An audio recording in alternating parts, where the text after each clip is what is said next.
Ahora aprenderás a aumentar tu fe, y nadie podrá engañarte.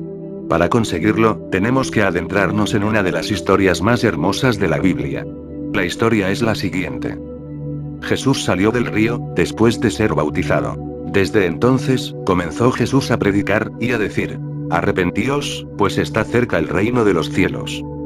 Y Jesús, caminando por la ribera del mar de Galilea, vio a dos hermanos. Simón, llamado Pedro, y Andrés, su hermano, echando la red al mar, pues eran pescadores. Y les dijo: seguidme, y os haré pescadores de hombres. Y al instante, ellos abandonaron sus redes, y le siguieron. Y recorría Jesús toda la Galilea, enseñando en sus sinagogas, y predicando el evangelio del reino, y curando toda forma de enfermedad, y toda forma de dolencia en la gente. Y su renombre se extendió por toda Siria.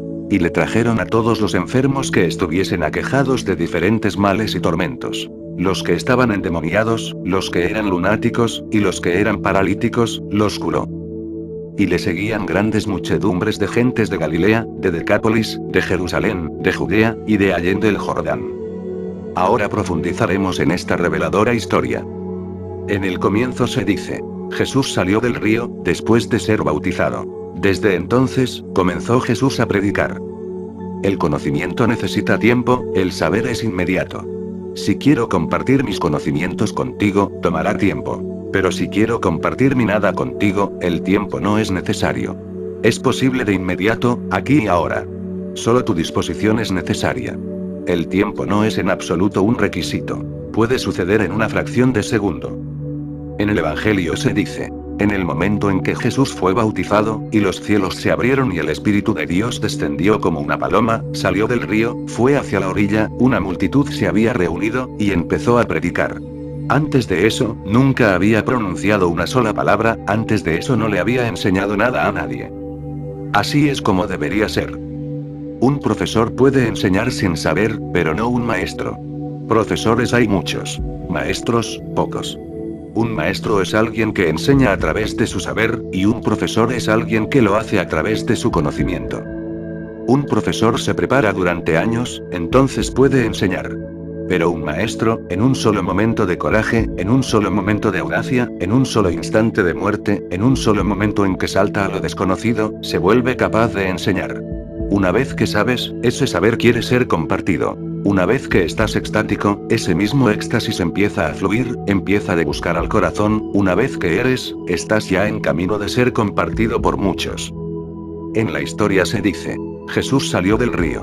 Desde entonces, comenzó Jesús a predicar, y a decir: arrepentíos, pues está cerca el reino de los cielos. Juan el Bautista estaba diciendo lo mismo. Jesús podía haber dicho lo mismo con solo oír a Juan el Bautista. Él era un predicador muy conocido, grandes multitudes solían visitarle, grandes multitudes solían esperar y escucharle. Todo el mundo sabía que su mensaje era este: arrepentíos, pues está cerca el reino de los cielos. Jesús debe haberlo sabido, pero nunca pronunció esas palabras antes. Pronunciar grandes palabras sin saber, es sacrílego, es una traición. Nunca pronuncies tan grandes palabras a menos que te conozcas a ti mismo, porque puedes destruir las mentes de los demás. Puedes llenar sus mentes con tu desperdicio. Si no sabes y vas diciendo cosas a la gente, tal como ha pasado en todas partes del mundo. Ve y mira a los sacerdotes en las iglesias, los templos y las mezquitas. Enseñan y predican sin tener idea de lo que están diciendo. No están en absoluto conscientes de lo que hacen. Han aprendido, pero no saben. Han estudiado, pero no tienen ojos propios. Sus propios corazones están tan muertos como los de aquellos a quienes les predican. Sus mentes pueden ser más cultivadas, pero sus corazones están tan enfermos como los de cualquiera. Jesús nunca pronunció esas palabras antes. Nadie conocía a este Jesús. Estuvo en el taller de su padre. Trabajó, ayudó a su padre. De pronto, nació una nueva calidad de hombre, fresco, un hombre totalmente nuevo. El bautismo es un nacimiento. Desde ese mismo instante comenzó a predicar, porque ahora podía pronunciar esas palabras con autoridad. Ahora ya no estaba repitiendo las palabras de Juan el Bautista, sino que las suyas propias. Él se ha arrepentido, y ahora sabe lo que significan, ahora no son palabras fútiles, están vivas. Él ha tocado la realidad de esas palabras, ha visto su misterio. La verdadera palabra en hebreo es teshuva. que significa retorno, y también quiere decir respuesta. Ambos significados son hermosos. Retornar a Dios es una respuesta para Él. Esta es una de las cosas más hermosas del judaísmo, una de las grandes contribuciones del judaísmo al mundo. Tiene que ser comprendido, porque sin ello nunca te será posible entender a Jesús. El judaísmo es la única religión en el mundo que afirma que no solo el hombre busca de Dios, sino que Dios también busca al hombre. Nadie más cree eso. Hay hindúes, musulmanes, y otras religiones. Todas creen que el hombre está buscando a Dios. El judaísmo cree que Dios también busca al hombre. Y esto debería ser así, si Él es un padre. Debería ser así. Él es lo absoluto, y si una parte se ha descarriado, lo absoluto, en su compasión, debe buscar a esa parte. El judaísmo tiene una belleza propia. El hombre en busca de Dios, equivale a andar tropezando en la oscuridad. A menos que Dios también esté buscándote, no parece ser probable que se produzca el encuentro. ¿Cómo vas a buscarle, si es desconocido? ¿Dónde le buscarás? No conoces la dirección. ¿A dónde dirigirás tu oración? ¿A dónde te moverás? ¿Dónde irás? Solo puedes tropezar, llorar y lamentarte. Las lágrimas serán tu única oración. Un profundo deseo. ¿Cómo satisfacerlo? Puedes arder de deseo, pero ¿cómo llegar? El judaísmo dice: el hombre puede buscar, pero no podrá encontrar, a menos que esa sea la voluntad de Dios. Dios está a tu alcance, pero no puedes agarrarle. Puedes extender tus manos, Él está a tu alcance, pero no puedes agarrarle. Él deja que le agarres, porque Él también te está buscando. Él puede buscarte en forma inmediata y directa. Sabe exactamente dónde estás. Pero no puede buscarte, a menos que tú estés en su busca. Solo puede buscarte cuando tú estás buscando, cuando estás haciendo todo lo que es posible hacer, cuando no te estás guardando nada, cuando tu búsqueda es total. Cuando tu búsqueda es total, los cielos se abren de inmediato, y el Espíritu de Dios desciende sobre ti. Él está esperando con profunda urgencia por encontrarte. Esto debería ser así, porque la existencia es una historia de amor. Es un juego del escondite, un juego. La madre está jugando al escondite con el niño. La madre está esperando. Y si el niño no viene, la madre comenzará a buscarle. Pero Dios te da libertad total. Si no quieres buscar, Él no se entrometerá. No será un intruso. Solo llamará a tu puerta si tú deseas buscarle. Si tú has invitado, solo entonces acude el visitante. Este puede estar esperando solo una seña de tu parte para llamar a la puerta. Solo tu invitación es necesaria. De otro modo, Él puede esperar durante toda la eternidad. No hay prisa. Dios no tiene prisa. Arrepentíos, pues está cerca el reino de los cielos.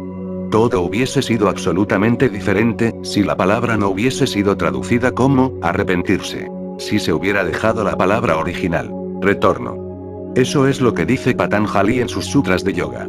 Que pratyahar es retornar a uno mismo. A eso se refiere Mahavir, cuando habla de moverse hacia adentro. Pratikraman, ir hacia adentro. La palabra teshuva significa algo totalmente distinto de arrepentirse.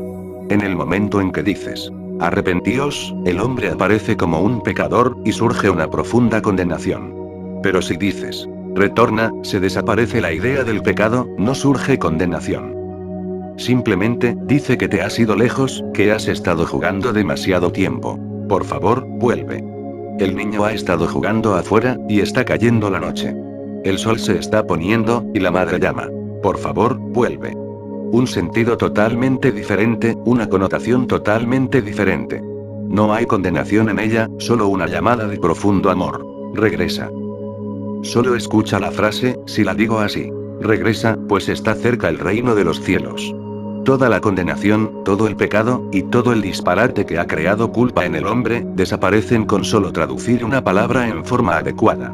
Una sola palabra puede ser significativa, pero la cristiandad entera desaparecerá, si traduces arrepentimiento como retorno. Todas las iglesias, el Vaticano, todo desaparecerá, porque dependen del arrepentimiento. Si se trata de un retorno, y no eres condenado, y no has cometido ningún pecado, la culpa desaparece. Y sin culpa no puede haber iglesias, sin culpa el sacerdote no puede vivir. Él explota la culpa, te hace sentirte culpable. Ese es su secreto profesional. Una vez que se las arregla para que te sientas culpable, tienes que buscar su ayuda, porque pedirá perdón para ti, rezará para ti. Él sabe la forma de rezar. Él se encuentra en una relación más profunda con Dios. Te defenderá, conseguirá que Dios te perdone, y te mostrará cómo dejar de ser un pecador, cómo ser virtuoso. Te dará los mandamientos. Dirá, haz esto, no hagas aquello. El fundamento de todas las iglesias del mundo es la palabra arrepentimiento. Si es solo cuestión de retorno, el sacerdote no será necesario. Puedes regresar a casa. No es cuestión de condenación. No necesitas a nadie para que te purifique, nunca has sido malo. Sí, te alejaste demasiado, pero no hay nada malo en ello. De hecho, no podrías haberte alejado tanto, si no hubiese sido esa la voluntad de Dios. Debe haber algo en ello. Ese alejarse debe ser una manera de regresar, porque cuando vuelves a casa después de haberte alejado mucho, te das cuenta por primera vez de lo que es el hogar. Se dice que los que viajan a países extranjeros, se dan cuenta por primera vez de lo hermoso que es el hogar. Es difícil darse cuenta de eso cuando estás en casa. Todo se da por sentado. Pero cuando te vas lejos, todo se vuelve difícil. Ya no estás en casa, no puedes dar nada por sentado. Hay mil y un inconvenientes, incomodidades, y no hay nadie que te cuide, tú mismo tienes que cuidarte. A nadie le importas. Te mueves en un mundo extraño, eres extranjero. En contraste con eso, de pronto surge por primera vez el hogar, el significado del hogar. Antes era solo una casa para vivir. Ahora es un hogar. Ahora sabes que las casas son diferentes de los hogares. Una casa es solo una casa. Un hogar no es solo una casa, es algo más. Ese algo más, es el amor. Quizás sea necesario que el hombre se descarríe un poco. Fuera del camino, en la intemperie, de modo que, por contraste, el volver al hogar pueda resultar significativo, lleno de sentido. Digo retorna, no digo arrepiéntete. Jesús nunca dijo, arrepentíos. Se reiría de la palabra, porque todo el sentido está corrompido por la palabra. Las iglesias saben ahora muy bien, que la palabra es una traducción errónea, pero aún así insisten en ella, porque se ha convertido en su fundamento. Retornar es tan simple, depende de ti y de tu Dios. No necesitas a ningún mediador, no necesitas a ningún agente. Lo correcto sería. Desde entonces, comenzó Jesús a predicar, y a decir, regresen, pues está cerca el reino de los cielos. Otro significado de la palabra hebrea tesubá, es respuesta. Tu retorno es tu respuesta. ¿Respuesta a qué? Respuesta al grito. Coróname. Respuesta a lo que Dios te ha estado pidiendo. Vuelve a casa. Esta es, nuevamente, una hermosa contribución del judaísmo. Cada religión ha contribuido con algo original. El judaísmo dice, Dios formula la pregunta, el hombre responde. Otras religiones afirman que el hombre formula la pregunta, y que Dios responde. El judaísmo dice, no. Dios formula la pregunta, y el hombre responde. El momento en que respondes, es el retorno. En el momento en que el niño dice, sí, ya voy. Ya ha emprendido el regreso. ¿Has oído la pregunta? Si aún no la has oído, ¿cómo vas a poder contestarla? La gente pregunta, ¿dónde está Dios? Yo les digo, olvídense de Dios. ¿Han oído la pregunta? Ellos dicen, ¿qué pregunta? Yo digo, la pregunta que hace Dios. Si no has oído la pregunta, no puedes saber dónde está Dios. Apenas oyes la pregunta, la dirección está clara. Apenas oyes la pregunta que surge en lo profundo de tu ser, en el centro más profundo, esta se transforma en una obsesión constante en tu corazón. ¿Quién eres? ¿Por qué estás aquí? ¿Por qué existes? ¿Para qué? Si la pregunta ha surgido en el corazón, sabrás que Dios es, porque, ¿quién está formulando la pregunta? Tú no puedes preguntarla. Tú eres inconsciencia, un profundo sueño. No puedes preguntar. En algún lugar en lo más profundo de ti, Dios está preguntando, ¿quién eres? Si has oído la pregunta, sabes la dirección. Y la respuesta solo puede ser, regresa. Sigue esa dirección, vuelve. Pero tus preguntas son falsas. No las has oído. Alguien te las ha enseñado. Tus preguntas son falsas, y tus respuestas son entonces, también falsas. Aprendes la pregunta de otros, aprendes la respuesta de otros, y permaneces falso. Ahora bien, ¿has observado alguna vez que escuchar a un hombre directamente, escuchar a tu esposa, marido o amigo directamente, cara a cara, es una realidad porque hay contacto personal? Pero que al escucharle por teléfono, todo se vuelve falso. Uno nunca sabe quién está ahí, si realmente la persona está ahí, o si es una cinta grabada, un dictáfono. Nadie lo sabe. Y el sonido parece no venir del corazón, sino que del mecanismo. ¿Has observado a veces a la gente? He observado a algunas personas, conozco a algunos que se ponen los anteojos siempre que hablan por teléfono. Yo me preocupo. ¿Qué es lo que pasa? La persona no está ahí. ¿A quién estás tratando de ver? Es solo un profundo apremio por ver a la persona. Un profundo apremio, de lo contrario, todo parece falso. Pero así es como la mente se ha corrompido. La palabra en inglés, phony, que significa falso, proviene de la palabra telephone, que traducida al español significa teléfono. Ahora una anécdota. Cuando nació el primer hijo de Benjamín, fui a verle. Benjamín estaba sentado con el niño, un niño pequeño hermoso. Yo le dije, qué hermoso. Él me respondió, esto no es nada. Deberías ver las fotografías. Falso. Todo se vuelve más y más indirecto. Entonces pierde el contacto con la realidad, lo concreto, la claridad. Y entonces se va muy, muy lejos.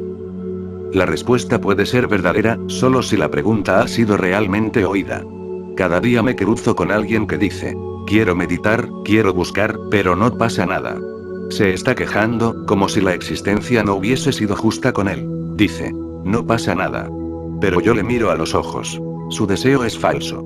En primer lugar, él nunca quiso meditar. Ha venido formando parte de una muchedumbre. Alguien venía, un amigo, y le siguió. O bien, estaba de vacaciones, y pensó, voy a ir a ver de qué trata esto. Y ahora no está pasando nada. Nada puede pasar, porque la meditación, Dios y la oración, no son cuestiones de técnica. Puedes aprender la técnica, pero nada pasará, a menos que primero oigas la pregunta, a menos que ésta se transforme en un deseo profundo en tu interior, por el cual puedas arriesgar tu vida. A menos que llegue a ser cuestión de vida o muerte, a menos que te penetre hasta el mismo centro de tu ser, a menos que se transforme en una espina en tu corazón, a menos que se vuelva una profunda angustia y dolor. Ahora bien, podemos traducir esta frase de dos maneras. Desde entonces, comenzó Jesús a predicar, y a decir, arrepentíos, pues está cerca el reino de los cielos. O bien, podemos traducirla, regresa, pues está cerca el reino de los cielos. O bien, responde, pues está cerca el reino de los cielos. Y el reino de los cielos siempre está cerca, esa es su naturaleza. No tiene nada que ver con la época de Jesús. Eso es verdad ahora mismo, tal como fue entonces. Fue verdad antes de Jesús, y lo será siempre. El reino de Dios siempre está cerca, solo búscalo. Su mano siempre te ha estado buscando, pero tu mano no está buscando. Responde, regresa, y Él está a tu alcance. Todo lo que necesitas está a tu alcance. Es solo que tú no estás dispuesto a moverte hacia ello. Tienes miedo de perder algo que no tienes, y debido a ese miedo, no puedes alcanzar aquello que siempre ha sido tuyo. La historia continúa. Y Jesús, caminando por la ribera del mar de Galilea, vio a dos hermanos. Simón, llamado Pedro, y Andrés, su hermano, echando la red al mar, pues eran pescadores. Y les dijo, seguidme, y os haré pescadores de hombres. Y al instante, ellos abandonaron sus redes, y le siguieron. Esto ocurrirá muchas veces en la vida de Jesús. Te sorprendería el tipo de gente hacia quien, y con quien Jesús se movía. Gente simple. Granjeros, pueblerinos, pescadores, carpinteros. Pero esa gente era real, no falsa. La gente que vive con la naturaleza, es real, porque con la naturaleza tienes que serlo. De lo contrario, ella no te admitirá. Con la naturaleza tienes que estar vivo. De lo contrario, no podrás arreglártelas con ella. Cuanto más rodeado estés de cosas que no son naturales, menos natural te vuelves. Si vives rodeado por mecanismos, tú mismo te transformarás en un mecanismo. Se dice que a un hombre se le conoce por su compañía. Yo te digo, un hombre está hecho por su compañía. Si vives rodeado por elementos mecánicos, como está viviendo el hombre moderno, poco a poco te vuelves irreal. Si vives con la naturaleza, con los árboles, las rocas, el mar, las estrellas, las nubes y el sol, no puedes ser irreal, no puedes ser falso. Tienes que ser real, porque cuando te encuentras con la naturaleza, esta crea algo dentro de ti, que es natural. Respondiendo continuamente a la naturaleza, llegas a ser natural. Un hombre que vive con la naturaleza, siempre es confiado. Un granjero que siembra semillas tiene que confiar.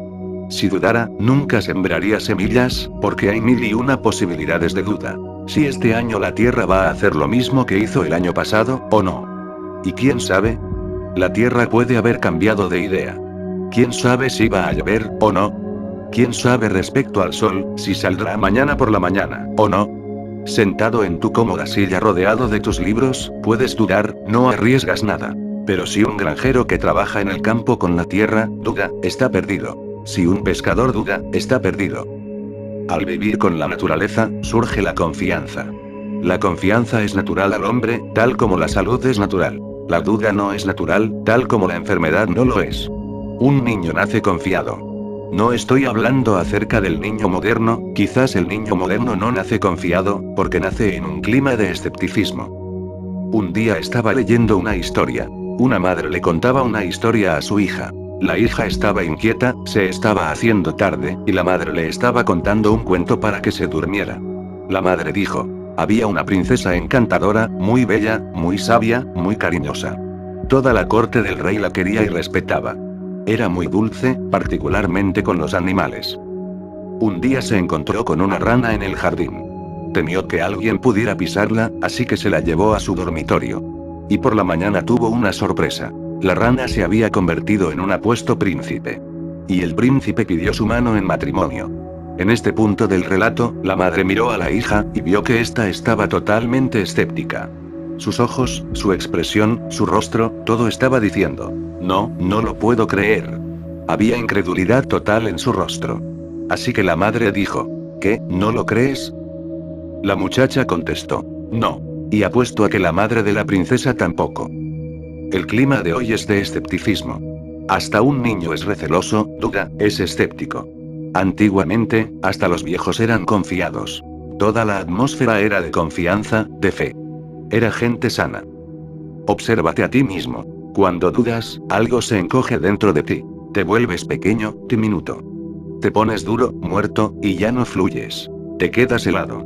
Cuando surge la confianza, fluyes nuevamente.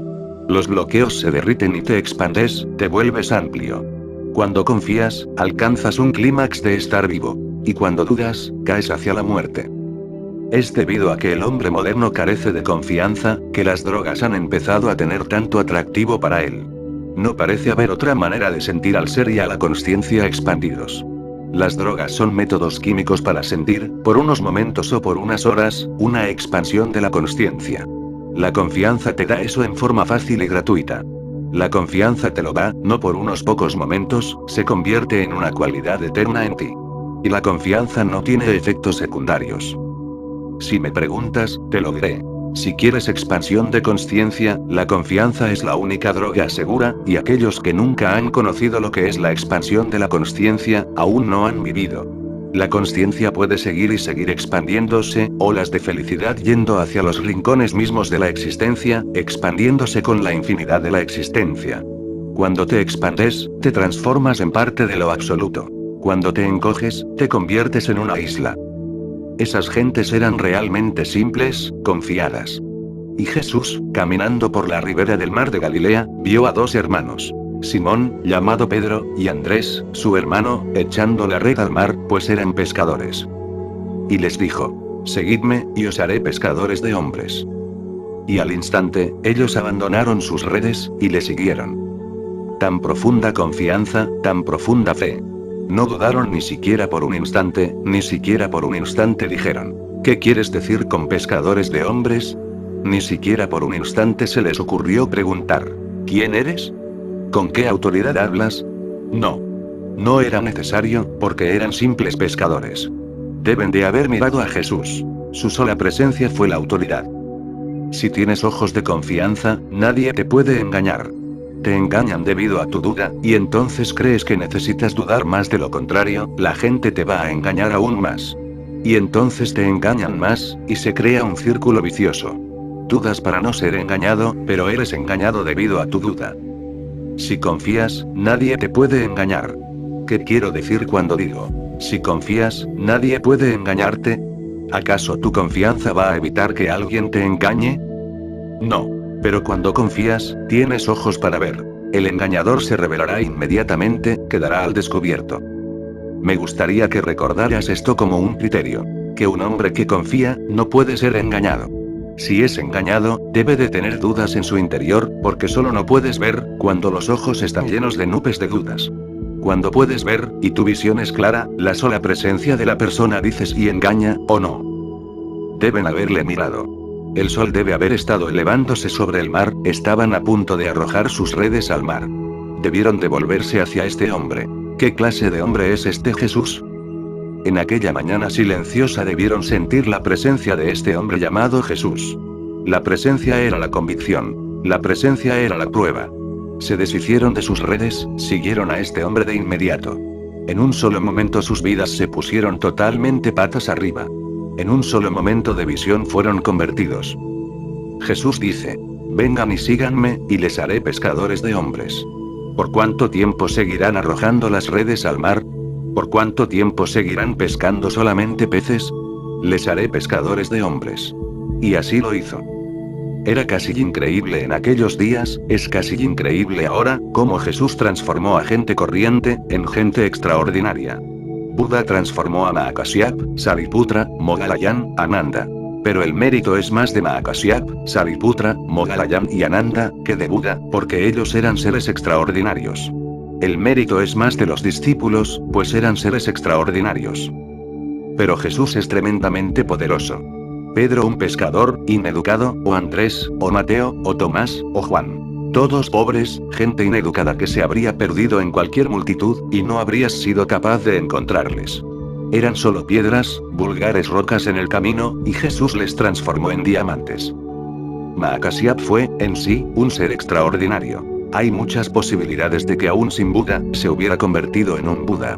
Hubiera tomado un poco más de tiempo, se habría demorado un poco más, pero parece casi seguro que hubiera llegado a ser un Buda, aún sin la ayuda de Buda. Pero piensa en Simón, llamado Pedro, o en su hermano Andrés. Nadie puede concebir que sin Jesús hubieran llegado a convertirse en algo. No solo prometió, hizo el milagro. Seguidme, y os haré pescadores de hombres, y por cierto que son más los hombres que han sido cogidos en la red que Jesús ha tirado al mar de la humanidad, que los cogidos por ninguna otra red. La mitad del mundo está cogida en la red. Todos los apóstoles, los 12 apóstoles, eran gente muy corriente, ineducada, ordinaria, y sobre ellos, él construyó toda la estructura. Simón llamado Pedro. Jesús le transformó en la roca misma sobre la cual se sostiene toda la cristiandad. La palabra Pedro, significa roca. Sobre la roca de Pedro, está apoyado todo el cristianismo, y él le sostiene. Sí, Jesús les hizo pescadores de hombres, y no solo pescadores de hombres. Les dio más que lo que les prometió. Les hizo pescadores de Dios. Y al instante, ellos abandonaron sus redes, y le siguieron. Cuando Mahakasyap llegó ante Buda, discutió. Cuando Mahakasyap llegó ante Buda, tenía 5000 de sus propios discípulos, era un gran profesor por sí mismo. Cuando Sariputra llegó, tenía miles de discípulos propios, era un gran erudito. Durante años esperó, y discutió. No eran hombres que confiaran, eran hombres de duda y escepticismo. Con mentes muy educadas, mentes muy cultivadas. De alguna manera, genios. Pero Jesús trabajó con barro corriente, y lo transformó en oro. No puedes encontrar un alquimista más grande que Jesús. Y al instante, ellos abandonaron sus redes, y le siguieron. Este es el milagro. La gente fue ante Buda y discutió, porque todo el continente de la India, ha estado discutiendo durante milenios. Pero Jesús trabajó con gente muy simple. Su sola presencia era la prueba. En la auténtica religión, la presencia es lo primero, la prueba es lo segundo.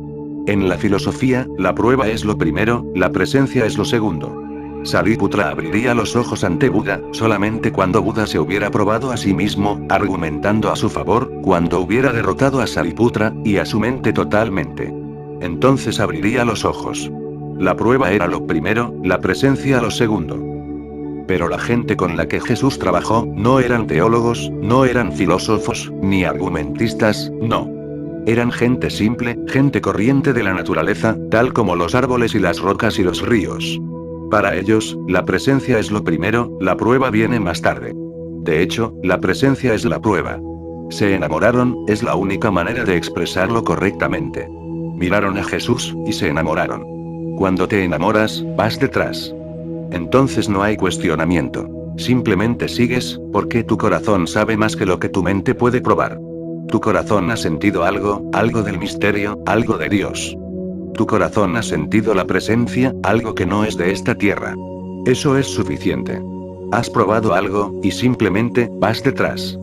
Y al instante, ellos abandonaron sus redes, y le siguieron. Y recorría Jesús toda la Galilea, enseñando en sus sinagogas, y predicando el evangelio del reino, y curando toda forma de enfermedad, y toda forma de dolencia en la gente. Esto tiene que ser entendido con una luz totalmente nueva. No de la manera en que los cristianos lo han intentado, sino que con una luz totalmente nueva, la nueva luz que la ciencia moderna ha arrojado sobre el fenómeno de la enfermedad. Una enfermedad, cualquier enfermedad, surge primero en lo profundo de la mente, y después moviliza hacia el cuerpo. Puede tomar largo tiempo el llegar al cuerpo, es una distancia larga. No estás consciente de ella cuando está en la mente. Tomas conciencia de ella solo cuando te golpea fuertemente las raíces del cuerpo. Siempre sientes la enfermedad en el cuerpo, pero siempre se origina en la mente. Entonces no estás consciente de ella. Por lo tanto, nada puedes hacer al respecto. Pero cuando llega al cuerpo, naturalmente, empiezas a buscar un médico, alguna ayuda. El médico, viéndola en el cuerpo, comienza a tratarla en el cuerpo, pero entonces surgirá alguna otra enfermedad, porque el tratamiento no ha ido a la fuente misma. Has estado cambiando el efecto, pero no la causa. Si puede ser modificada en la mente, la enfermedad desaparecerá del cuerpo de inmediato. Así es como la investigación moderna sobre hipnosis prueba que cada enfermedad, por lo menos al principio, puede ser transformada, cambiada, puede hacerse desaparecer, si la mente es modificada. Y viceversa también es verdad. La enfermedad también podrá crearse si la mente es convencida mediante hipnosis. Hace solo 2 o 3 días, alguien me envió un artículo profundamente significativo. Un hombre, un médico, un doctor de California, ha tratado a muchos pacientes de cáncer solo mediante la imaginación. Esta es la primera pista para abrir la puerta, y no un solo paciente. Muchos. Lo que hace es simplemente decirles que se lo imaginen. Si tienen cáncer de garganta, les dice que se relajen, y que se imaginen que toda la energía del cuerpo se mueve hacia la garganta, y que la glándula es atacada por su energía.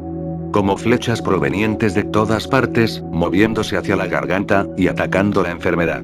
En 3, 4 o 5 semanas, la glándula simplemente desaparece sin dejar rastro. Y se cree que el cáncer es incurable. El cáncer es una enfermedad moderna, ha llegado debido al estrés, la tensión, y la ansiedad de la vida. De hecho, hasta ahora no ha habido cura para ello a través del cuerpo. Si el cáncer puede ser tratado a través de la mente, significa que todo puede ser tratado a través de la mente.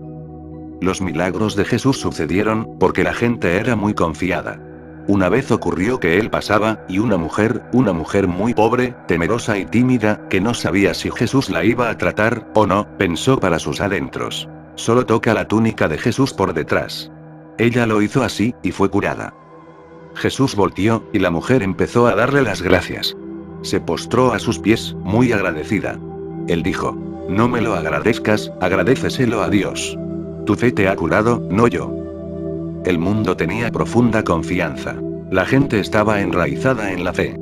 Entonces, solo la idea: si Jesús toca mis ojos, estos se curarán. La sola idea se transforma en el motivo básico de la curación. No es que Jesús cure. Si eres escéptico, Jesús no podrá ayudarte, no le será posible curarte. Estaba leyendo una historia. Un día, Jesús estaba escapando de una ciudad. Un granjero que trabajaba en los campos le vio correr, y le preguntó: ¿qué te pasa? ¿Dónde vas?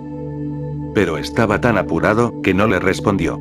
Así que el granjero le siguió, le detuvo después de un rato, y le dijo: por favor dime, estoy lleno de curiosidad. Si no me dices el motivo por el que corres, me obsesionaré más y más. ¿Dónde vas? ¿De quién huyes? Jesús contestó: de un tonto. El granjero comenzó a reír, y dijo: ¿qué estás diciendo? Sé muy bien que has curado a ciegos, que has curado a gente que estaba casi muerta. He oído que has curado a gente ya muerta. ¿No puedes curar a un tonto? Jesús dijo: no.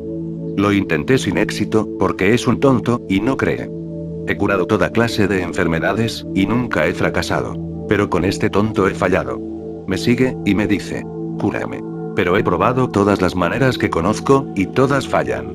Por eso huyó de esta ciudad. Un tonto no puede ser curado, y un tonto no puede ser hipnotizado.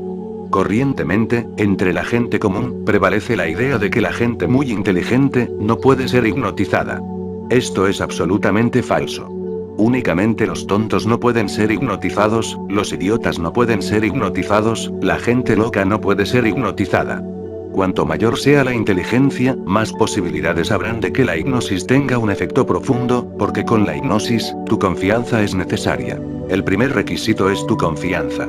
El primer requisito es tu cooperación. Y un idiota, un loco, no puede cooperar, y no puede confiar. Jesús podía hacer milagros. Esos milagros eran simples. Sucedieron porque la gente era confiada. Si puedes confiar, la mente empieza a funcionar desde adentro, se extiende el cuerpo, y cambia todo. Pero si no puedes confiar, nada podrá ayudarte. Incluso la medicina ordinaria te ayuda, porque confías en ella. Se ha observado que siempre que se inventa una nueva medicina, esta funciona muy bien durante 6 meses a 2 años, la gente es afectada por ella, pero después de 6 meses, 8 meses, 10 meses, no funciona tan bien. Los médicos se han preocupado. ¿Qué ocurre? Cuando una nueva medicina es inventada, crees en ella más que en la vieja medicina. Ahora sabes que el remedio está ahí, y dices, me curaré con ella. Y te curas. La confianza en una nueva medicina, un nuevo descubrimiento, ayuda. Hablan de ella en la televisión, en la radio, en los periódicos, y existe un clima de confianza y esperanza. Pero después de pocos meses, cuando mucha gente la ha tomado, y algunos tontos también la han tomado, lo que no puede evitarse, entonces surge una sospecha, porque este hombre ha tomado la medicina, y no le ha hecho nada. Estos tontos crean entonces una atmósfera contraria, y después de un tiempo la medicina pierde su efecto. Aún más que la medicina, el médico ayuda si confías en él. ¿Has observado que cuando estás enfermo, y viene el médico, si confías en él, te sentirás aliviado solo porque vino? Ese momento, no te ha dado ninguna medicina. Solo ha estado examinando tu cuerpo, la presión sanguínea, esto y aquello, y ya sientes que el 50% de la enfermedad ha desaparecido. Ha aparecido un hombre en quien puedes confiar. Ahora ya no es necesario que tú mismo lleves el peso. Puedes dárselo a él, y él sabrá qué hacer. Pero si no confías en el médico, él no puede hacer nada. En medicina, llaman placebo a una medicina falsa. Es solo agua, o algo que no tiene nada que ver con la enfermedad. Pero si te es dada por un médico en quien confías, te ayudará tanto como la medicina real. No habrá diferencia. La mente es más poderosa que la materia. La mente es más poderosa que el cuerpo. La historia finaliza. Y recorría Jesús toda la Galilea, enseñando en sus sinagogas, y predicando el evangelio del reino, y curando toda forma de enfermedad, y toda forma de dolencia en la gente. Y su renombre se extendió por toda Siria. Y le trajeron a todos los enfermos que estuviesen aquejados de diferentes males y tormentos. Los que estaban endemoniados, los que eran lunáticos, y los que eran paralíticos, los curó. Y le seguían grandes muchedumbres de gentes de Galilea, de Decápolis, de Jerusalén, de Judea, y de allende el Jordán. Jesús era más un curador que un profesor. Un curador, no solo del cuerpo, no solo de la mente, sino también del alma. Él era un médico del alma. Eso es lo que todo maestro tiene que ser.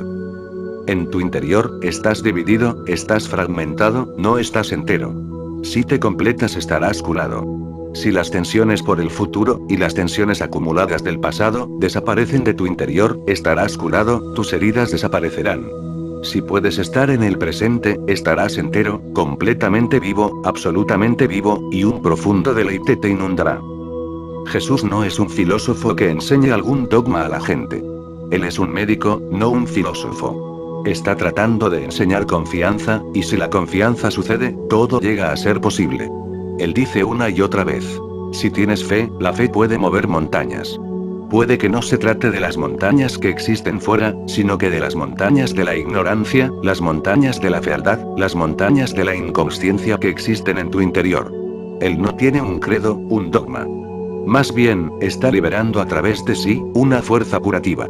Todo su esfuerzo consiste en ayudarte a retornar a Dios. Por eso dijo, no me lo agradezcas a mí. Agradéceselo a Dios. Y entonces, también dice, tu fe te ha curado. Ni siquiera Dios puede curarte, solo tu fe. Su insistencia está en la fe. Y recuerda la distinción entre creencia y fe. La creencia es en una idea, la fe está en la realidad total, la fe es una reverencia por lo absoluto. La creencia es de la mente. La fe es de tu totalidad. Cuando crees en Dios, crees en el Dios de los filósofos. Cuando crees en Dios, Dios se vuelve una idea, una doctrina. Puede ser probado o refutado, y eso no te transformará. Pero si tienes fe, esta ya te ha transformado. No diré que te transformará. Si tienes fe, esta ya te ha transformado. La fe no conoce el futuro, es efectiva de inmediato. Pero la fe no es de la cabeza. Cuando tienes fe, la tienes en tu sangre, en tus huesos, en tu médula, en tu corazón. En todo tu ser tienes fe. Un hombre de fe, es un hombre de Dios. Todo el esfuerzo de Jesús está en cómo traerte de vuelta a casa.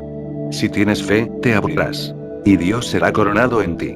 Esa es la única manera de ser extático. A menos que Dios sea coronado en ti, seguirás siendo un mendigo, seguirás siendo pobre, seguirás enfermo. Nunca estarás completo y sano, y nunca conocerás el éxtasis de la existencia. Nunca te será posible bailar, reír y cantar, y solo ser. Solo si Dios es coronado en ti. Eso quiere decir, si tú eres destronado, y Dios es entronado. Así que esta es la elección, la más grande elección con que se encuentra el hombre. Continuar tú mismo ocupando el trono, o destronarte a ti mismo, y permitir que Dios entre.